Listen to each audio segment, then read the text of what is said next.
अच्छा ये बताओ, इस संसार में पहले स्त्री का जन्म हुआ कि पुरुष का?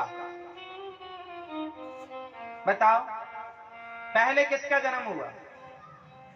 ये भैया बताएंगे। जल्दी पानी पी लो फिर बताओ। हाँ, नहीं पानी पी लो फटाफट। अब बताओ, पहले स्त्री का जन्म हुआ कि पुरुष का? बताओ। पहले पुरुष का जन्म हुआ। चलो बताओ पीछे वाले भैया, पहले स्त्री का जन्म हुआ कि पुरुष का? किसका? ये बच्चे कितने अच्छे हैं, कह रहे हैं दोनों का हुआ। ना मम्मी नाराज हो ना पापा, है ना? तो पहले किसका जन्म हुआ? स्त्री का। उस स्त्री का नाम क्या है? आकुति, देवहूति और प्रसूति। 3 कन्याओं का जन्म हुआ और 2 पुत्रों का जन्म हुआ, प्रियव्रत और उत्तानपाद। आकुति का विवाह रुचि प्रजापति से हुआ, देवहूति का विवाह करदम ऋषि के साथ हुआ।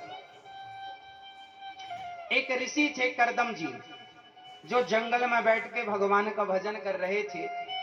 आकुति के यहाँ यज्ञ भगवान प्रकट हुए और देवहूति का विवाह जब करदम जी से मनु जी ने कराया तो करदम जी समाधि में चले गए। शादी हुई आज और आज ही ध्यान में बैठ गए।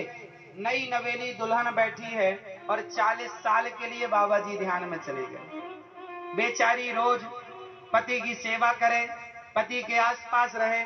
40 साल बाद जब बाबा जी जागे तब तक तो नई नवेली दुल्हन बुढ़ी हो गई।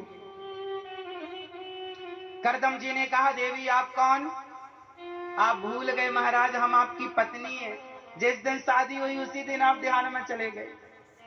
पर धन्य है पत्नी कि पति के ध्यान में वो बने रहे और वो उनकी सेवा करती रही, छोड़कर कहीं चली नहीं गई। करदम जी बोले, देवी हम आपके त्याग और सेवा से प्रसन्न हुए, कुछ मांग लो। देवहूति मां ने कहा, आप जैसे तपस्वी पति से और क्या चाहिए, हमें पुत्र की कामना है।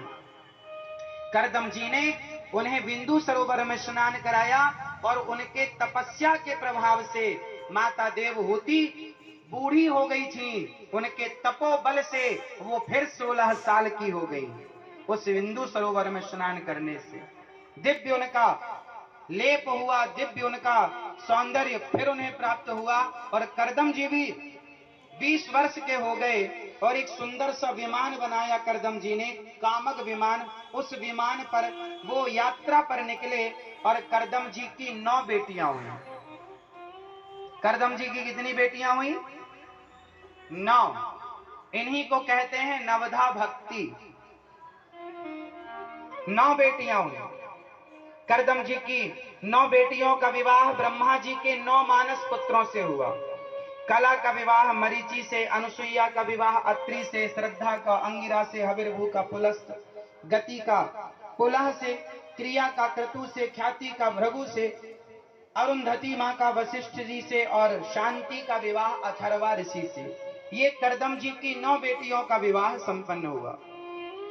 अब करदम जी ने अपनी पत्नी से हाथ जोड़कर कहा, देवी मेरी जिम्मेदारी पूरी हो गई, बेटियों का मैंने घर बसाया, अब मुझे आज्ञा दो मैं भगवान का भजन करने जाऊं।